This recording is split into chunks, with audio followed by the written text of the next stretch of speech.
We are bored. We're all bored now.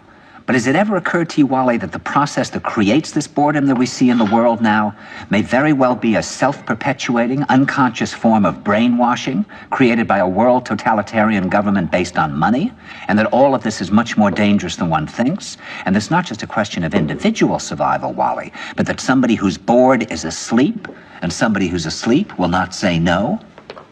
See, I keep meeting these people. I mean, just a few days ago, I met this man whom I greatly admire. He's a Swedish physicist, Gustav Bjornstrand, and he told me that he no longer watches television, he doesn't read newspapers, and he doesn't read magazines. He's completely cut them out of his life because he really does feel that we're living in some kind of Orwellian nightmare now, and that everything that you hear now contributes to turning you into a robot.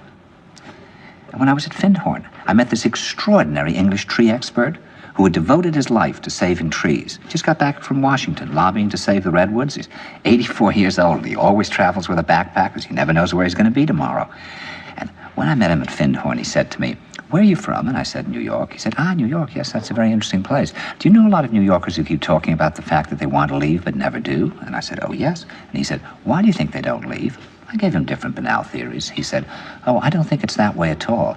He said, "I think that New York is the new model for the new concentration camp, where the camp has been built by the inmates themselves, and the inmates are the guards, and they have this pride in this thing they've built. They've built their own prison, and so they exist in a state of schizophrenia, where they are both guards and prisoners, and as a result, they no longer have, having been lobotomized, the capacity to leave the prison they've made, or to even see it as a prison." And then he went into his pocket and he took out a seed for a tree and he said, "This is a pine tree."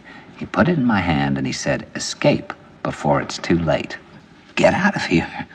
Of course, the problem is where to go, because it seems quite obvious that the whole world is going in the same direction.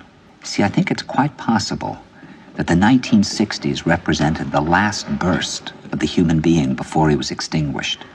And that this is the beginning of the rest of the future now, and that from now on there'll simply be all these robots walking around, feeling nothing, thinking nothing.